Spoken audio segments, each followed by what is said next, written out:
This is Dr. Maynard of Surgical Associates of Metro Atlanta in Atlanta, Georgia, bringing this video to you today to talk about not achieving your weight loss goals after weight loss surgery.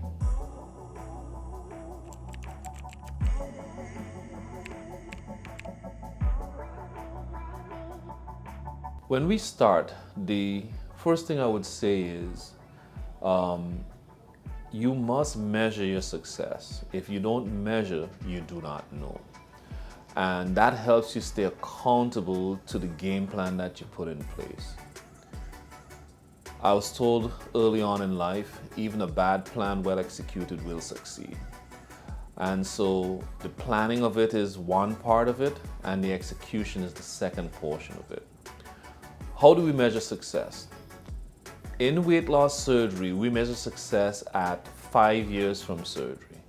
And the baseline success is, are you able to maintain 50% of excess weight loss at the 5-year mark? An example, if you have 100 pounds of excess weight, are you able to lose 50 of those pounds and keep those pounds off at 5 years? That's the base level of success. At that level, most of your medical issues would resolve, your energy level is higher, and you've returned to a base of sustainability over the long term. Most patients, however, their goals are substantially more than that. Their goals generally tend to revolve around that 80% of excess weight loss, which for most people would put them at a BMI under 30. At that level, you've really come back into the norm as far as weight goes, norm as far as the clothes you wear, norm as far as how you're perceived by your peers and the folks around you. So what are the barriers that prevent you from getting there? The first thing is not having a very realistic plan. So when you start off, the first goal is to establish what that target is that we're going to be aiming for. For most people, we target a BMI of about 30, which puts them in a place of normotensive at the barrier of being overweight and obese. Once we get to that goal, then what goes beyond that really is more of a patient preference. With that goal in mind, we tell you for the plans we have in place to accomplish somewhere between 50 and 75% of what we're asking you to do. And that is to exercise consistently, and eat small measured portions. The base plan for the majority of our patients is in the weight loss portion, that first year to 2 years, to exercise at least 1 hour daily, 5 to 6 days a week on the weight loss side.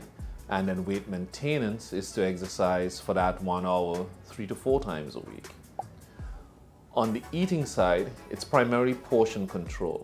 We ask you to measure what you eat for an entire 2 years and keep your measurements in the 3 to 5 ounces initially for the first 6 months, then in that 5 to 7 ounces for the duration.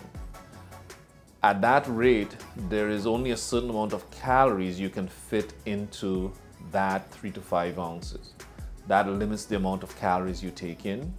We ask you to eat a balanced diet so that you get enough proteins in your diet as you prioritize proteins over carbs.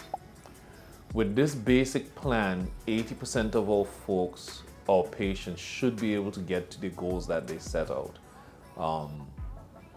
Now, what interferes with that primarily is getting these habits changed and being consistent.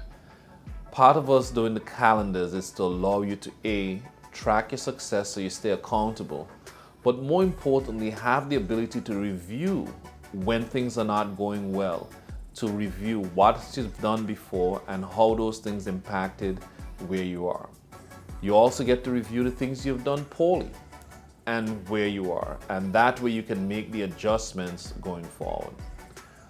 Add to that, we have a really tight follow-up on the first year that you're in practice, which brings additional accountability to the table where you come in. We have a discussion about where you are, what the plans are, where you're having issues, where you're having successes, so we help you to reset that. Add to that the monthly support group meetings, which we ask you to come to for the first 2 years.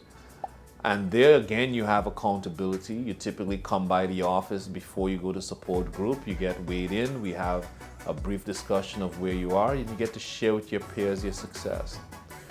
With these 3 levels of accountability, the personal side, the office side, and the group and support, along with a good plan well executed, puts you in the place of getting to the 80 or 90% opportunity to succeed at getting to your goals. Click below and subscribe to our channel, and click below to the link to come and see us in the office at some point. Thank you.